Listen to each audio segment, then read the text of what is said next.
Por primera vez en un congreso de Maizar participa un secretario general que representa a los trabajadores. Mucho se habla del productor, obviamente, mucho se habla del rol de la política, naturalmente, mucho necesitamos de la economía, es indispensable, pero el trabajador es parte de todo lo que hacemos, en todas las actividades y particularmente en el agro. Hablamos de cuando el productor se levanta temprano y el trabajador que está ayudando al productor también hace lo mismo que hace el dueño del campo.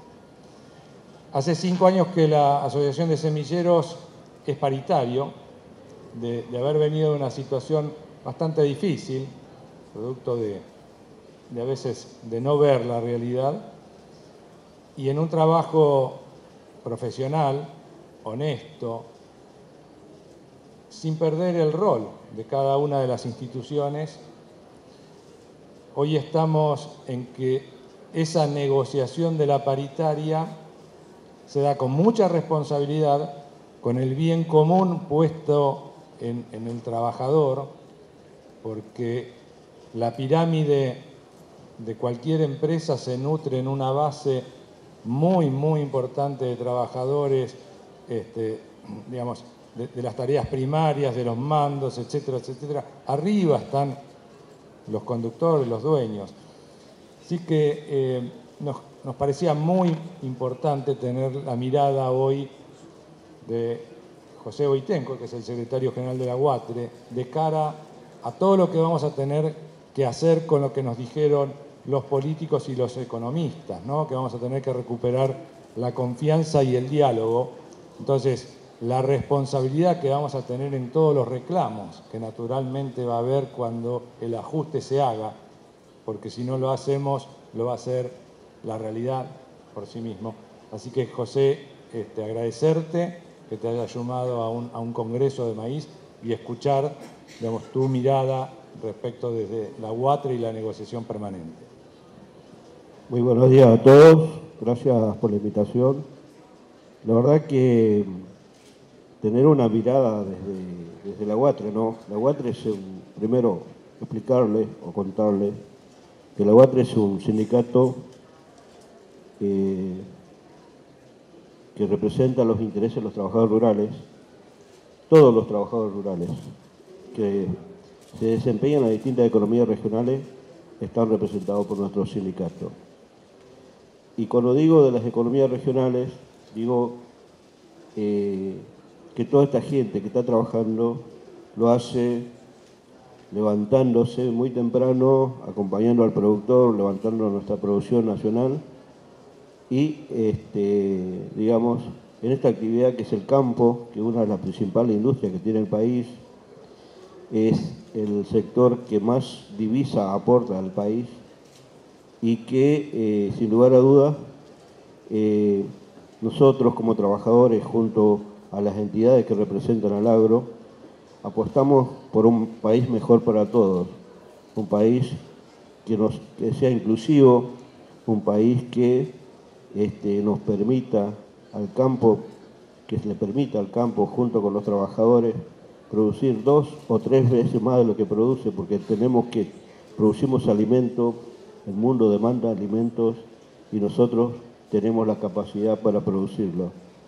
Solo pasa por una cuestión de una decisión del sector en el marco del ruralismo, donde podamos sentarnos en una mesa y definir las políticas para el sector. Definir políticas, pero poniendo como eje al trabajador. Insisto mucho con este tema porque, como le decía en un principio, si bien es la economía, es el sector que más dinero ingresa al país, tenemos una realidad. Tenemos un trabajador rural con trabajo, pero pobre, con un salario, si se quiere, muy bajo, que no alcanza a cubrir por ahí las necesidades básicas de una familia tipo. Hoy un trabajador rural tiene un nivel de ingreso que está entre los 85 y 90 mil pesos de bolsillo, lo cual es nada, digamos, ante el proceso inflacionario que tenemos, ante esta inflación que come la economía, el bolsillo de los trabajadores, debemos tener una mirada especial para revertir esta situación. No solo eso, sino que también tener salarios bajos, también tenemos un elevado porcentaje de trabajadores en negro en el sector, que sea por distintas circunstancias, que sea política o por la atipicidad de la misma actividad rural. Pero bueno, son compromisos, son objetivos que nos hemos fijado desde el gremio, de esta nueva conducción que asumimos el 21 de diciembre del año pasado. Hemos desarrollado 2 o 3 ejes que los queremos llevar adelante. Uno es ver de qué manera mejoramos el ingreso de los trabajadores rurales. 2, instalar como una política del sector y acompañándonos por las entidades del agro al tema del arraigo, ¿sí? Generar las condiciones para generar el arraigo, que los trabajadores rurales no tengan la necesidad de emigrar a las grandes ciudades para poder subsistir. Ese arraigo tiene que estar acompañado por un nivel de educación que sea exclusivo para el sector, fortalecer las escuelitas técnicas para que los hijos de trabajadores y de productores tengan la oportunidad de tener una tecnicatura y ofrecer, digamos, mano de obra calificada al sector que hoy demanda. La tecnología avanza permanentemente y nosotros entendemos que como gremio, junto a las cámaras empresarias, debemos pelear por una capacitación y una educación exclusiva para tener mano de obra calificada para el sector. Nosotros hacemos mucho hincapié en la educación de los hijos de los trabajadores. Los hijos de los trabajadores no tienen la misma posibilidad que los hijos de trabajadores que están en un centro urbano. Estos 2 años de pandemia que tuvimos en el país fue el único sector donde los chicos, los hijos de los trabajadores rurales, perdieron 2 ciclos lectivos. ¿Y eso cómo se recupera? ¿Y cómo incide en la formación de la persona? ¿Cómo incide en la formación de esos jóvenes, de esos chicos, a la hora de enfrentar y prepararse para enfrentar el futuro? ¿Sí? Entonces, y en lo que hace a la negociación colectiva, nosotros tenemos una Comisión Nacional de Trabajo Agrario, donde tenemos más de 130 convenios que discutimos, 130 escalas salariales, 130 convenios fijando condiciones de trabajo que hacen a referencia a las distintas actividades que se desarrollan en las distintas economías regionales. Y estamos haciendo mucho hincapié porque hoy un trabajador rural que está dentro de un establecimiento rural, la única bonificación que tiene, además de su básico, es una bonificación por antigüedad. Si ese trabajador se califica, se capacita, no está percibiendo un porcentaje por su capacitación. Ese trabajador trabaja de lunes a lunes, a pesar de tener una jornada de 8 horas, 44 horas semanales, los cuales no se respetan, ni siquiera, digamos, tiene derecho a cobrar un presentismo.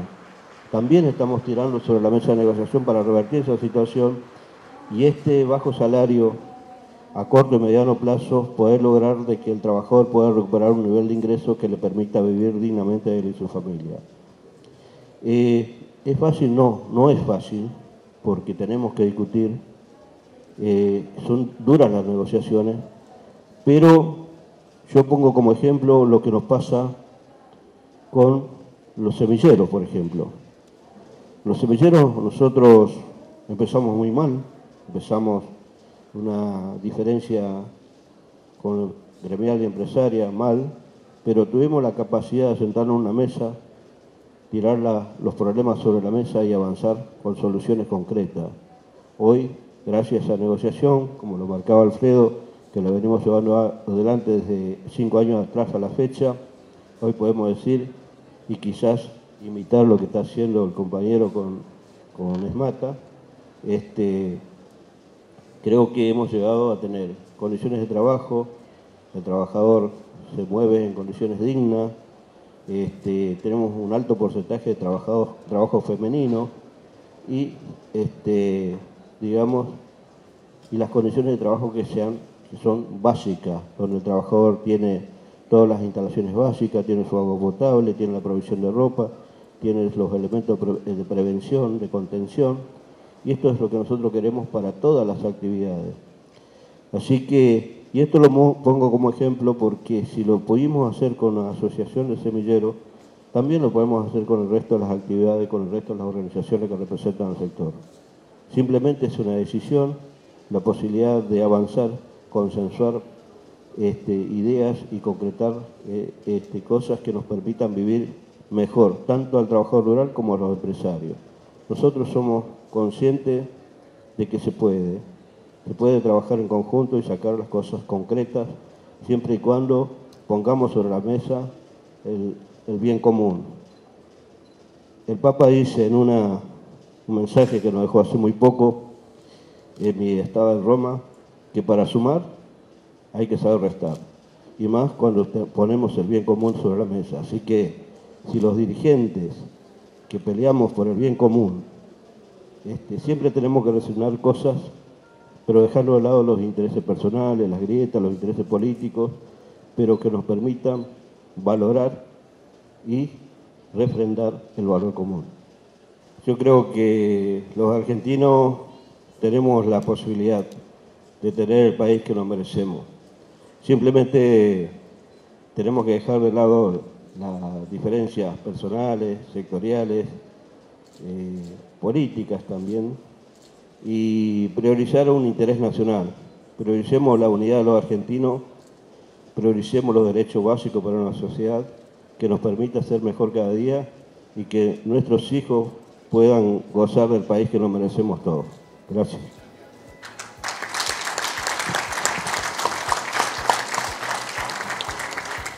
Yo les agradezco, y la idea de este panel fue reivindicar la negociación, la palabra, el concepto de la negociación vía el diálogo, y dicen que el buen negociador tiene 8 características. Solo habló de una, que es la escucha activa, Daniel de la conciencia situacional, no es difícil, y José de la mentalidad colectiva. Les agradezco. Un aplauso nuevamente.